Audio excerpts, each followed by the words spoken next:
नमस्कार साथियों, आज आपके सामने केमिस्ट्री में चैप्टर वैद्युत रसायन इलेक्ट्रोकेमिस्ट्री में कुछ सवाल आपके सामने लेकर आया हूं जो इलेक्ट्रोड विभव और नष्ट समीकरण पर आधारित होते हैं। तो आइए देखते हैं। चैप्टर वैद्युत रसायन इलेक्ट्रोकेमिस्ट्री। क्वेश्चन, निम्नलिखित सेल, ये जो सेल दिया हुआ है कि मानक सेल विभव की गणना कीजिए। ये सेल दिया हुआ है और ये कुछ मान दिए हुए, तो इसके बारे में थोड़ा सा जानकारी लेते हैं। Ni/Ni+2 दो तिरछी रेखाएं, Ag+/Ag, ये अर्ध सेल है, ये अर्ध सेल है, दोनों को मिला दिया तो ये पूरा सेल बन गया। पहले जो लिखा होता है इसको कहते हैं एनोड, फिर ये दो तिरछी रेखाएं, फिर जो लिखा होगा उसको कहते हैं कैथोड। ये एनोड है, ये कैथोड है, दोनों को मिला दिया तो ये पूरा सेल बन गया। ये जो बीच में दो तिरछी रेखाएं हैं इसको कहते हैं लवण सेतु। लवण सेतु, सेतु मतलब होता है पुल, साल्ट ब्रिज, साल्ट ब्रिज। ये दोनों को जोड़ने का काम करता है, एनोड और कैथोड को जोड़ने का काम करता है लवण सेतु, साल्ट ब्रिज। इसको प्रदर्शित करने के लिए दो तिरछी रेखाएं खींच देते हैं। तो ये सेल के बारे में जानकारी हो गई। आधा सेल ये है, आधा सेल ये है। पहले लिखा होता है एनोड, बाद में लिखा होता है कैथोड। तो ये इस प्रकार से हो गया। अब जब क्वेश्चन लगाएंगे तो देखिए, इलेक्ट्रोड विभव, इलेक्ट्रोड विभव इंग्लिश में इलेक्ट्रोड पोटेंशियल प्रदर्शित करते हैं कैपिटल ई से। लेकिन अगर कहते मानक इलेक्ट्रोड विभव, मानक मतलब स्टैंडर्ड, तो उसमें ई नॉट, नॉट मतलब जीरो और लगा देते हैं। तो ये प्रदर्शित करने का तरीका। अगर ई लिखा है तो ये इलेक्ट्रोड विभव है, और ई जीरो या इसी को ई नॉट बोलते हैं, तो ये हो गया मानक इलेक्ट्रोड विभव। ठीक साथियों, तो आपको पूछा मानक सेल विभव, तो विभव तो हो गया ई, मानक ई नॉट हो गया। इसका फॉर्मूला होता है E naught right minus E naught left, या इसी को ऐसा भी बोलते हैं E naught cathode minus E naught anode. आप चाहे जैसा याद कर सकते हैं, जैसा आपको याद हो जाए वैसा याद कर लीजिए। ई नॉट, ये नॉट का मतलब ये मानक प्रदर्शित करता है, मानक standard. E right minus E left, R का मतलब राइट, एल का मतलब लेफ्ट, या इसी फॉर्मूले को कह सकते हैं E naught cathode minus E naught anode. आपको बताया है ये जो दो तिरछी रेखाएं होती हैं, ऐसा मान लीजिए कि ये डिवाइडर का काम कर रही है। डिवाइडर, इसके इस तरफ ये राइट साइड हो गई और इसके इस तरफ ये लेफ्ट साइड हो गई। ठीक दोस्तों, ये डिवाइडर हो गया, इसके इस तरफ राइट साइड हो गई, इसके इस तरफ लेफ्ट साइड हो गई। तो फॉर्मूला ई राइट माइनस ई लेफ्ट, या इसी को हमने आपको पहले भी बताया था कि पहले जो लिखा होता है उसको एनोड बोलते हैं, बाद में जो लिखा होता है उसको कैथोड बोलते हैं। तो सूत्र तो फॉर्मूला तो वही है कि राइट मतलब ये कैथोड है, तो कैथोड माइनस एनोड। अब इसका मान रख देते हैं। तो देखिए, राइट साइड कौन है? एजी वाली। एजी वाले का मान कितना दिया है? 0.80 माइनस लेफ्ट, लेफ्ट साइड कौन है? Nickel, Ni। तो निकेल वाले का मान कितना दिया है? माइनस का 0.25। इसको हल किया तो माइनस माइनस प्लस हो गया, ये आ गया 1.05 वोल्ट। आंसर हो गया। तो इस प्रकार से, इस प्रकार सवाल लगाएंगे। अब देखिए ये दूसरा सवाल, ये जो दूसरा सवाल है साथियों, ये नष्ट समीकरण पर आधारित है। तो पहले नष्ट समीकरण के बारे में जानकारी ले लेते हैं, इसके बाद इस सवाल को सॉल्व करते हैं। तो देखिए, नष्ट समीकरण, नष्ट समीकरण होता क्या है? E इक्वल, E बराबर E naught minus 2.303 n RT/NF log base 10 अपचयित अवस्था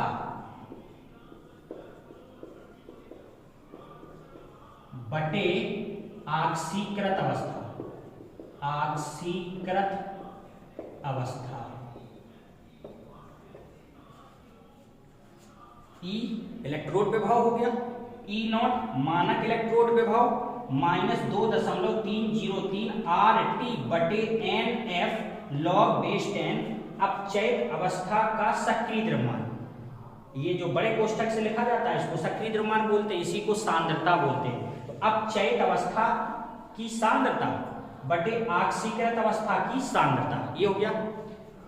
अच्छा, इसी सूत्र को E नॉट -2.303 RT बटे NF log बेस 10, ये अपचयित अवस्था बटे आक्सीकृत अवस्था जो है, इसी को सरल रूप में आप उत्पाद बटे अभिकारक भी कह सकते हैं।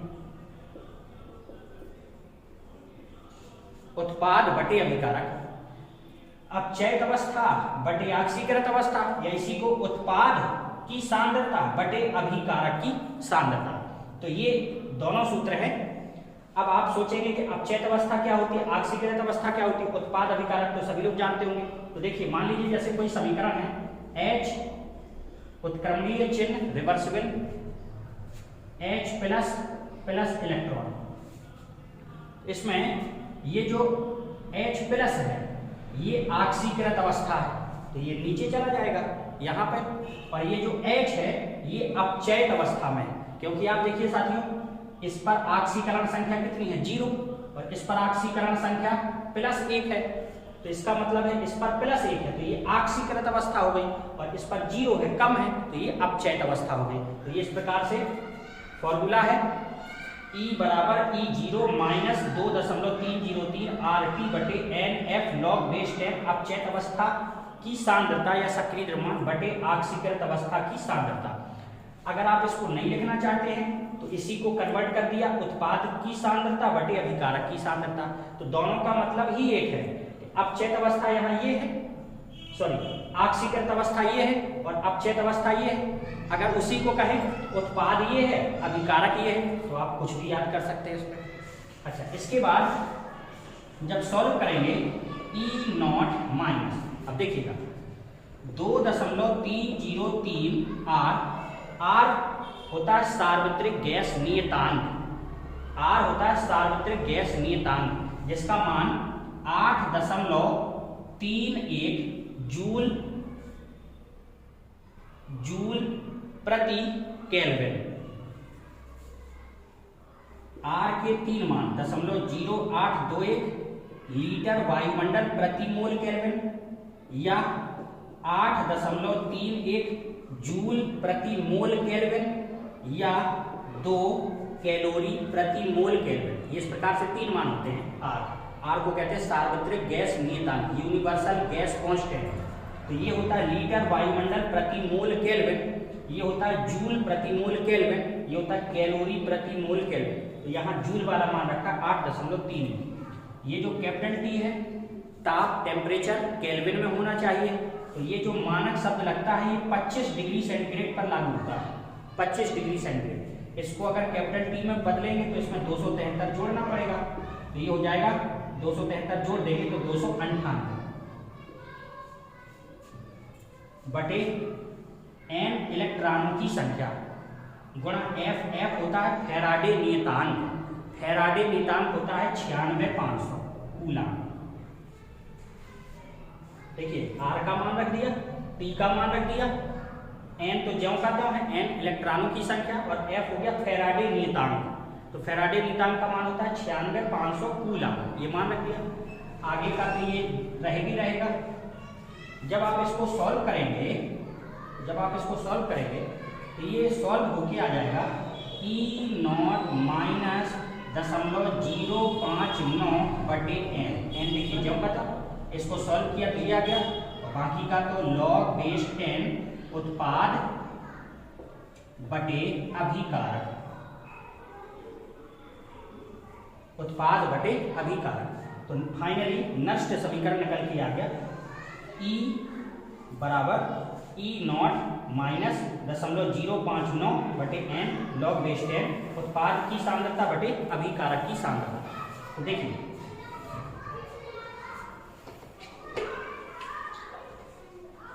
अब इस क्वेश्चन को लगाते हैं। इसमें पूछा EMF, मतलब E से हो गया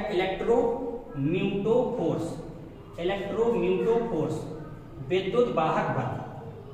तो आपको निकालना क्या है, विद्युत वाहक बल की गणना कीजिए। ठीक है, विद्युत वाहक बल इंग्लिश में EMF, इलेक्ट्रोम्यूटोफोर्स। तो कैसे कैलकुलेट करेंगे, तो नेक्स्ट समीकरण लगाया साथियों। नेक्स्ट समीकरण क्या पढ़ा, E बराबर E0 माइनस 0.059 बटे n log बेस 10 उत्पाद की सांद्रता बटे अभिकारक की सांद्रता, ये हो गया। अब ये जो समीकरण, ये सेल लिखा हुआ है, इससे पूरा समीकरण लिखते हैं। समीकरण लिखेंगे तो देखिए समीकरण लिखना कैसे, समीकरण कैसे लिखते हैं। तो देखिए साथियों, ये हो गया लेफ्ट साइड, ये डिवाइडर का काम करेगा, ये हो गया राइट साइड। तो लेफ्ट साइड का पहला, राइट साइड का पहला, CR plus FE plus 2 equal, देखिए लेफ्ट साइड का पहला लिखा, राइट साइड का भी पहला लिखा, तो CR plus FE plus 2 equal. अब ये दूसरा, यहां का भी दूसरा, तो ये लिखेंगे CR प्लस 3 प्लस का FE। तो सेल से अभिक्रिया प्राप्त करने का ये तरीका है।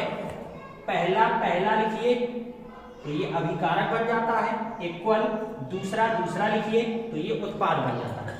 अब अगर आप इसको बैलेंस करें इस रिएक्शन को, तो आप देख पा रहे होंगे यहाँ CR 1 है, यहाँ भी CR 1 है, यहाँ FE 1 है, यहाँ FE 1 है, लेकिन यहाँ आवेश चार्ज कितना है, +2, और यहाँ चार्ज कितना है, +3।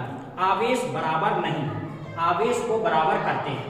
तो क्या करना होगा, तो आप जानते हैं साथियों, यहाँ हम 3 का गुणा कर दें तो 3 दूनी 6, इधर 2 का गुणा कर दें तो 2 3 6, आवेश बराबर हो गया। 3 दूनी 6 प्लस का 6, इधर 2 3 6 प्लस का 6, आवेश बराबर। अब FE कितने हो गए आपके, 3 यहाँ लगा दीजिए तो FE 3 हो गए। यहाँ CR कितने हैं, 2, तो यहाँ 2 लगा दीजिए तो ये हमारी कंप्लीट बैलेंस रिएक्शन हो गई। अब हम सवाल को आगे बढ़ाते हैं और लगाते हैं। तो देखिए यहाँ E, इसी E को कहते हैं EMF, E बराबर E0 माइनस 0.059 बटे n। n का मतलब है इलेक्ट्रॉनों की संख्या। इस समीकरण में कितने इलेक्ट्रॉन हैं, तो देखिए अगर आप LHS तरफ देखें तब भी 3 दूनी 6 आवेश है, 3 दूनी 6, इसका मतलब 6 इलेक्ट्रॉन है। अगर आप इस तरफ नहीं देखते हैं, इस तरफ देखते हैं, तब भी देखिए 2 3 6, तब भी 6 है। तो इलेक्ट्रॉनों की संख्या मतलब n का मान कितना हो गया, यहाँ पे 6 log बेस 10 उत्पाद बटे अभिकारक। उत्पाद कौन है, तो देखिए उत्पाद ये दोनों, उत्पाद और ये दोनों क्या है, अभिकारक। उत्पाद रखते हैं CR प्लस 3 इंटू FE, देखो CR प्लस 3 रख दिया, FE ये उत्पाद में रख दिया, बटे अभिकारक। अभिकारक कौन, इधर CR, इधर FE प्लस 2, FE प्लस 2। अब साथियों CR प्लस 3 के आगे जो संख्या लिखी है 2, मतलब CR प्लस 3 के मोल कितने हैं, 2 मोल है। तो जो CR प्लस 3 के आगे जो संख्या लिखी है उसको घात में चढ़ा देते हैं। तो CR प्लस 3 यहाँ 2 घात, FE यहाँ 3 घात, यहाँ CR 2 घात, यहाँ FE 3 घात। मतलब जो संख्या लिखी होती है उसको घात में चढ़ा देते हैं। ये आपने रासायनिक बलगति और द्रव्यानुपाती क्रिया का नियम उसमें पढ़ा होगा। जब रिएक्शन होती है तो रिएक्शन में जब समीकरण लिखते हैं Kc और Kp का साम्य स्थिरांक का, तो उसमें जो संख्या आगे लिखी होती है उत्पाद की या अभिकारक के, उसको घात में चढ़ा दिया जाता है। ये हो गया। अब देखिए साथियों ये E0 इस प्रकार से निकाला, तो यहाँ लिखेंगे ई right minus E left minus का 0.059/6 लॉग बेस 10 CR+3। CR+3 का मान कितना है? देखिए साथियों, ये दिया यहां देखा CR+3 की सांद्रता मतलब मूलरता। तो मूलरता को कैपिटल M से लिखते हैं। तो CR+3 की मूलरता कितनी है? 0.1। तो यहां रख दीजिए 0.1 का स्क्वायर गुणा Fe। देखिए यहां Fe लिखा हुआ है, ये ठोस अवस्था में है, ये ठोस अवस्था में धातु है, और ये ठोस अवस्था में ये आयन है। ये धातु है, ये क्या है? आयन है, क्योंकि आप देख रहे हैं ये धनायन है। तो जो ठोस होता है शुद्ध ठोस, उसकी सांद्रता 1 होती है। शुद्ध ठोस की सांद्रता 1 होती है। तो यहां अपने मान से 1 रख दिया बटे Cr। ये भी देखिए धातु है, ठोस है, ये शुद्ध ठोस है, तो इसका भी मान कितना हो गया? 1। Fe आयन है, Fe वाले का मान कितना है? Fe 0.01। यहां रख दीजिए 0.01 का होल क्यूब। अब साथियों इसको सॉल्व करना है। तो यहाँ राइट वाले का मान कितना है? राइट में कौन है? यहाँ पे देखिए, ये हो गया आपका राइट में, और ये हो गया आपका लेफ्ट में। तो राइट वाला Fe वाला है। Fe का मान कितना है? Fe का मान है माइनस का 0.45 माइनस। देखिए राइट साइड Fe वाला था, Fe वाले का मान ये दिया है, माइनस लगाया। लेफ्ट साइड Cr वाला है, Cr वाले का मान कितना दिया है? माइनस का, तो माइनस यहाँ प्लस कर दिया 0.75। ठीक साथियों, ये मान रख दिया, माइनस सूत्र में था, माइनस इसका दिया था, तो माइनस प्लस कर दिया। माइनस का 0.059/6 लॉग बेस 10 0.1 गुणा 0.1 बटे 0.01 गुणा 0.01 गुणा 0.01। बस आपको इसको सॉल्व करना है। यहां देख लीजिए, इसको सॉल्व करें। तो जब इसको सॉल्व करेंगे,